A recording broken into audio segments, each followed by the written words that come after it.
Have you ever tried to force life and burned out anyway?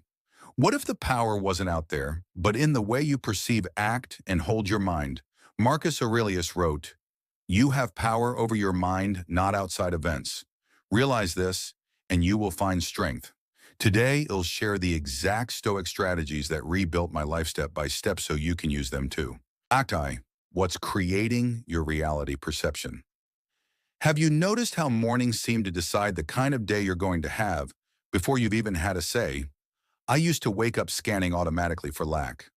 I would notice the thin bank balance, the unopened emails, the old stories replaying in my head about who I was and what I wasn't. Without realizing it, I was letting the environment train my emotions. The Stoic philosopher Seneca warned us, we suffer more often in imagination than in reality. What he meant is that our minds rehearse danger long before danger arrives, and when the mind rehearses it, the body follows. Stress hormones rise, tension builds, and suddenly you are living tomorrow's fears today. The fix, the Stoics would say, is not denial, it is design. If we design the beginning of our day, we design the tone of the day itself. So let's design your first 5 minutes like a Stoic. I call it the Stoic morning frame. It is 5 one-minute moves, simple enough that anyone can practice, powerful enough to change the texture of your day. The first minute is breath. Inhale for 4, hold for 4, exhale for 4, hold for 4. 4 rounds, a square of calm. As you do it, imagine your ribs moving like a tide, coming in and going out. The Stoics saw the breath as a bridge between body and mind. Your breath is the drawbridge to the inner citadel, the protected fortress inside you that no insult, no rumor, no disappointment can breach unless you lower the gates. Even Marcus Aurelius, who bore the weight of an empire, described this inner citadel as his place of retreat. You can enter yours with nothing more than 4 cycles of steady breathing. Minute 2 is perception. Take a pen and paper and write down 3 things that are stable and good in your life right now. Not the future, not what you lack, but what is already real. It could be as small as a working body party or eyes that still see your legs that still carry you. It could be a skill you have earned through years of effort or a relationship that still stands by your side. Marcus reminded himself every morning to notice the privilege simply of being alive, to breathe, to think, to love. In our age of comparison, writing down 3 solid things shifts your attention from scarcity to sufficiency. And neuroscience agrees. Studies on gratitude journaling at the University of California showed that people who wrote down small, specific blessings reported better sleep, more optimism, and reduced stress within just 3 weeks. The Stoics anticipated this science centuries ago when they trained perception toward what is within, not what is missing. Minute 3 is setting a virtue intention. Goals measure what you want to achieve. Intentions guide how you want to live. The Stoics held 4 cardinal virtues: wisdom, justice, courage, and temperance. Each morning, Marcus Aurelius chose to remind himself, today, I will meet selfish and ungrateful men. But instead of resenting them, he asked, how will I respond? With patience, with justice, with calm. For your practice, choose 1 virtue as your compass for today. Write 1 sentence beginning today. I practice, for example, today I practice courage by speaking up once in the meeting. Or today I practice temperance by stopping after 1 drink. Research from Stanford University shows that people who set value-based intentions rather than just task lists double their persistence when challenges appear. Why? Because you are not just checking boxes, you are shaping identity. Minute 4 is premeditatio malorum, the premeditation of evils. This sounds dark, but it is actually freedom. Instead of pretending the day will be smooth, you imagine 1 likely challenge and rehearse your calm response. Maybe you know the meeting will turn chaotic. Write down, when the meeting turns chaotic, I will slow my speech. Maybe the train will be late. When the delay comes, I will open my book instead of cursing. Marcus Aurelius did this daily. He listed the kinds of people he would meet: arrogant, jealous, dishonest, not so that he would hate them, but so that he would not be surprised.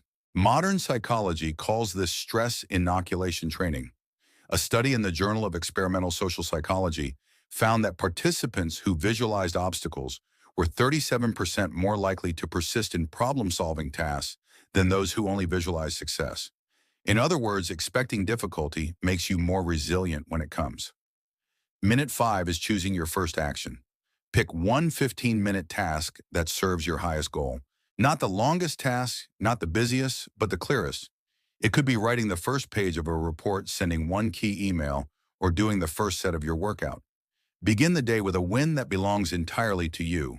Psychologists call this the success spiral. Small wins early create momentum and confidence that carry through the day.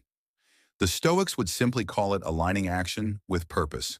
Now let's talk about identity, because identity is not label, it is practice. I once wore the label shy and insecure. I believed that until the fear went away, I could not be confident. Marcus Aurelius cuts through this illusion. Waste no more time arguing what a good man should be. Be one. Instead of arguing with myself about who I was, I practiced 5 minutes of courage. I raised my hand once in class. I volunteered to read one paragraph out loud. 5 minutes of practice a day built a new identity faster than hours of self-talk. You do not become the person after the fear disappears. You become the person through the fear by acting while the fear is still there. Here is a micro exercise you can try in 2 minutes. Write this sentence on your phone lock screen for 1 week. If it's not right, I won't do it. If it's not true, I won't say it. Every time you open your phone, you see a Stoic filter for identity. Seneca said the soul becomes dyed with the color of its thoughts. Let this sentence dye your day. Over time, the repeated sight of those words shapes your automatic responses more than sheer willpower does. And let us not forget the body. The Stoics were clear the body and mind cannot be separated. Nerves spike in the unknown, and that is biology, not failure. Stoicism does not demand that you suppress feeling, it asks you to govern action.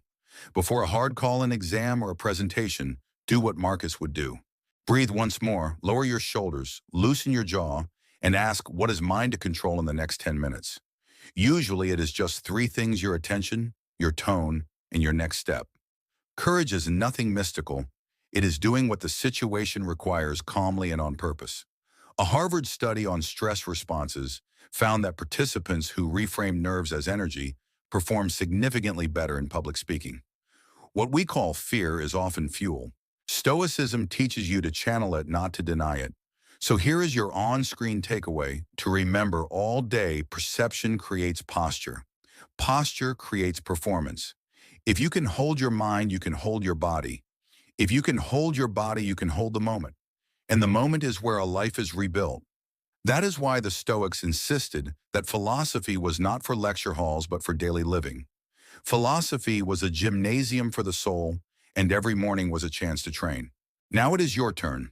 In the comments, write the virtue you will practice today: wisdom, justice, courage, or temperance. Choose one. Then write the 15-minute task you will do right after this video. Do not wait. The citadel is not built in years. It is built in quarters in the next quarter hour, stone by stone, act by act. Your morning is not a waiting room. It is a training ground. And here is the transition to what comes next.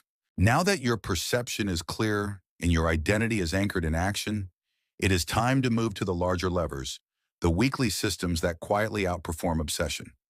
In Act 2, you will learn the Stoic triangle and a simple weekly rhythm that produces consistency without burnout. Just as Marcus built his strength not in one battle but in the discipline of preparation, you will discover how to build a structure that carries you through storms. Mornings set the tone, but systems sustain the song. Act 2. What changes your reality? Action clarity is not the finish line. It's the starting gun.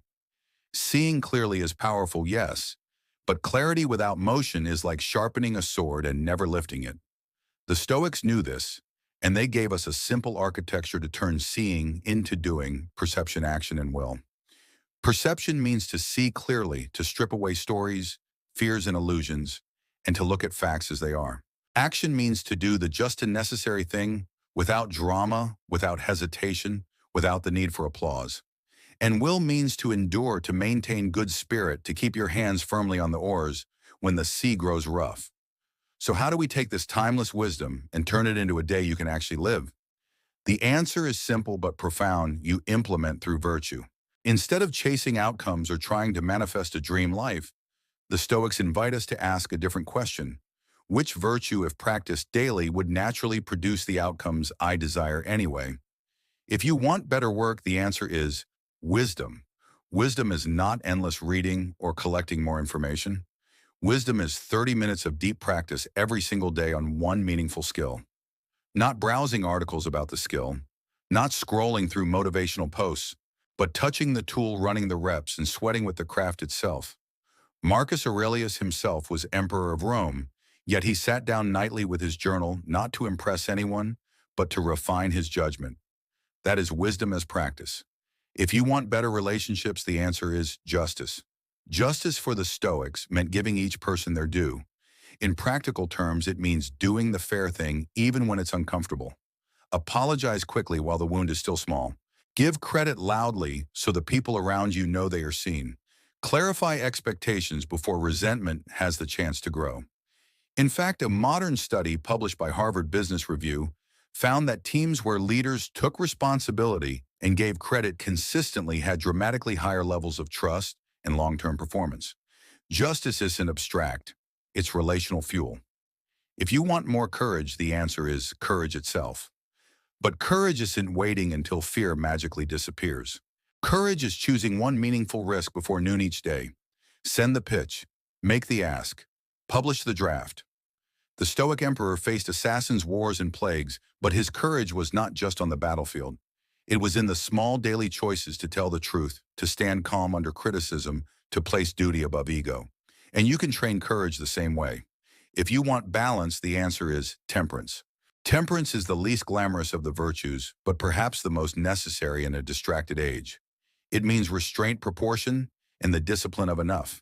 For you, it might mean setting one clear boundary before 5 p.m., saying no to the low-value request, stopping work at the time you promised yourself, putting the phone down and stepping away from the endless scroll. Temperance is not about shrinking your life. It's about protecting the space where your life truly happens. Now, how do we actually hold to these virtues in the mess of daily life? The Stoics leaned on what we might call today scripts and microsystems. These are small rules and sentences that protect you from getting dragged into endless debates. For example, at work, when someone tries to pile extra tasks on your plate, don't argue, don't explain, don't over-apologize. One calm line is enough. I'm not available for that. If that changes, I'll let you know. Neutral tone, no drama. And if they press again, repeat once calmly. That's it. The moment you start explaining, you've given them a handle to pull. When it comes to focus, run deep work like a ritual. Block 50 minutes of undistracted creation, followed by 10 minutes of walking or breathing. Do 3 rounds, and by lunchtime, you've outproduced 90% of your peers. Cal Newport's research on deep work shows that these sessions don't just boost productivity, they compound into expertise over months and years. And when you inevitably make a mistake, don't spiral into shame or denial. Practice the Stoic repair script. That was my mistake. Here's how I'll fix it by Friday. Responsibility without self-attack is rare, and it's magnetic. Seneca once said, a man who has made a mistake should not hide it, but correct it. When you own and repair swiftly, you turn an error into a bond. Now let's add the Stoic superpower, negative visualization, practiced without anxiety. Marcus Aurelius began many mornings with this exercise. Today I shall meet with interference, ingratitude, insolence, disloyalty, ill will, and selfishness. To us, that might sound cynical, but Marcus wasn't becoming negative, he was becoming ready. By expecting difficulty, he robbed it of its sting. Modern psychology has proven the same point. Researchers call it stress inoculation. A study in the Journal of Experimental Social Psychology showed that participants who rehearsed obstacles ahead of time persisted 37% longer on problem-solving tasks than those who only visualized smooth success. When you anticipate storms, you steady your ship. So take 60 seconds tonight. Picture tomorrow's hardest moment, the tense meeting, the traffic jam, the critical email. Now visualize yourself calm, breathing slowly, responding fairly. Let your body rehearse the response in advance. Tomorrow when it happens, you'll find you're not ambushed, you're already prepared. As Epictetus put it, it's not what happens to you, but how you react to it that matters. Reaction rehearsed becomes reaction redeemed, but daily readiness is not enough. You need a weekly engine that keeps moving results without obsession. The Stoics believed in steady, controllable effort. I call it the 3-input system. Each week you choose 3 controllables, not outcomes, You don't control the sale itself, but you do control the calls made. You don't control how many people will love your book, but you do control the words you write. You don't control how your body looks tomorrow, but you do control the workouts you complete. So choose 3 inputs per week, 10 sales calls, 5,000 words, 4 strength sessions, or maybe 3 meaningful conversations with people who matter most to you. Then track them visibly. Write them on a whiteboard, a paper grid, or a note on your phone. Visibility creates accountability. Marcus once said, "The impediment to action advances action. What stands in the way becomes the way. When you feel friction, don't run. That friction is the teacher." Maybe you struggle to sit down and write. Then the obstacle shows you the lesson. Clean your desk block. Your calendar, remove distractions. Each week ask, what obstacle slowed me down? Then remove it. The block becomes the breakthrough. So how does this look in practice? Imagine a working week the Stoic way. On Monday, you set your 3 inputs. You don't just think about them, you schedule them first before meetings, before messages. The calendar becomes the guardrail. From Tuesday to Thursday, you run your deep work blocks, 50 minutes of focus, 10 minutes of walking, repeated 3 times. And each day before noon, you commit 1 act of courage. Maybe it's making the phone call you've been avoiding. Maybe it's pitching the idea in the meeting. Maybe it's pressing publish on the draft you've been hiding. By noon, you've already banked a win. On Friday, you review. Ask yourself what worked, what didn't, what can I adjust? Then write a short note to your future self with next week's first move. This closes the week with clarity and frees you to enjoy your rest without unfinished loops circling in your mind. This rhythm builds momentum that doesn't depend on moods. You are no longer living in frantic reaction to the inbox or the news cycle. You are living in proactive pursuit of virtues and controllables. So here's your on-screen takeaway post, your 3 inputs for this week, in the comments to lock them in. Public commitment isn't about applause, it's about accountability. When you state your inputs, you train your focus, you declare your priorities, and you prove to yourself that you are not chasing results, you are embodying virtues. And this brings us to the bridge. You've now cleared your perception and installed action.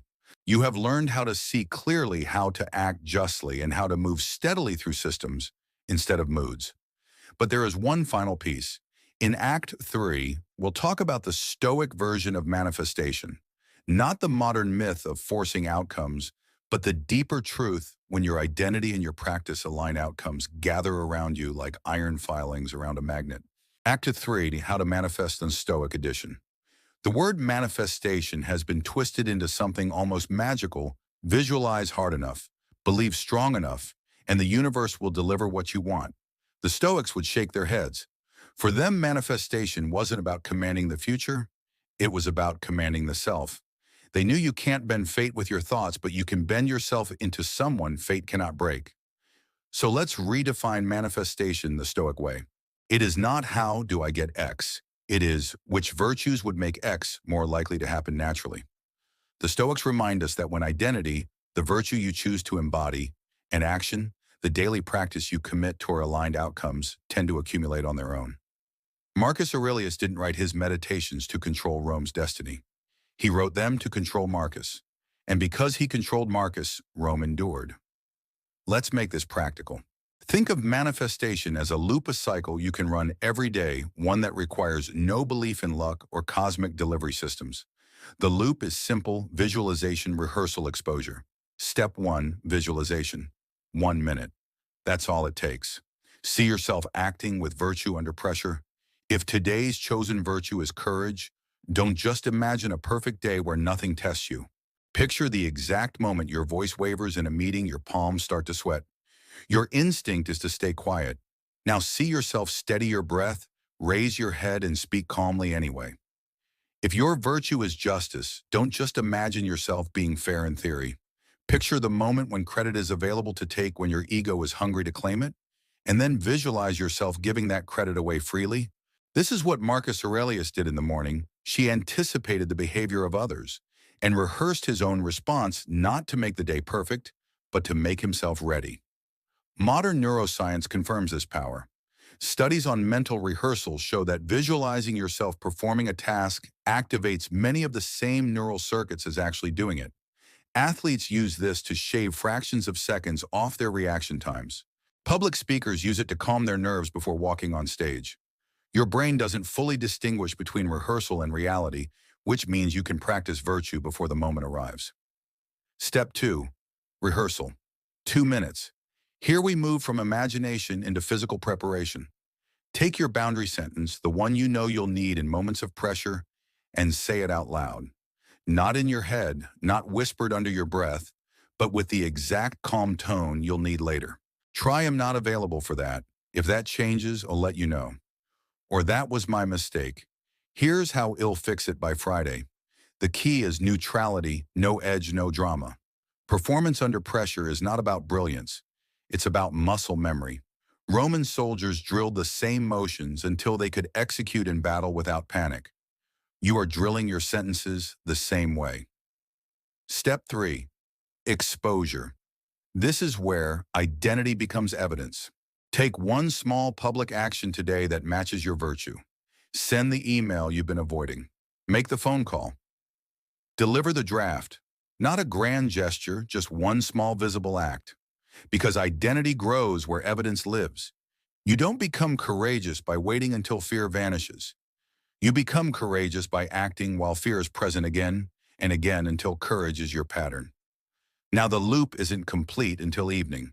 Marcus Aurelius himself closed his days with reflection, and you can too. 5 minutes. 3 questions. What did I do well today? Where did I live the virtue I chose? Where did I fall short? What pulled me off course? And what will I do differently tomorrow? What specific action will replace that failure mode? This is not self-criticism, it is self-clarity. Seneca wrote, "Every night I examine my whole day. I hide nothing from myself. I pass nothing by." The goal isn't shame, it's sharpening. You don't berate yourself for missing the target, you adjust your aim. To complete the reflection, add gratitude. Not the vague, fluffy kind, but grounded gratitude. List 3 good things that happened today, however small. The warm mug of coffee in your hand this morning. The stubborn bug in your code finally fixed. The honest conversation with a friend. Gratitude turns your gaze from fantasy to fact. It keeps you rooted in what is real, not in what is missing. And science backs this up. Research from the University of California showed that people who wrote down 3 things they were grateful for each night slept better and reported lower stress levels. Gratitude is not just sentiment, it is neurochemistry. It trains your brain to see stability where chaos usually blinds you. Seneca said he is most powerful who has himself in his own power. Gratitude is self-governance. It says even if the empire shakes, even if markets crash, even if today was imperfect, I choose what I see last. And I choose to see what is good. Now let's put this all together in something you can try immediately, the 7-day Inner Citadel Challenge. 7 days, 7 bricks in the wall of your fortress. Day 1. Run the morning frame and pick one virtue, wisdom, justice, courage, or temperance. Day 2. Write your 3 weekly inputs and build a visible tracker. Put it somewhere you'll see daily. Day 3. Use one boundary sentence once. Say it calmly, clearly, and without apology. Day 4. Do a negative visualization before your hardest meeting or task. See the difficulty, then see yourself steady. Day 5. Complete 3 deep work blocks of 50 minutes on 10 minutes off. At the end, share one small deliverable publicly, proof of progress. Day 6. Journal in the evening with the 3 reflection questions. Be honest, not harsh. Day 7. Write 3 gratitudes and plan the next 7 days with your 3 inputs. That's it. 1 week, 7 simple moves. Each one is a brick.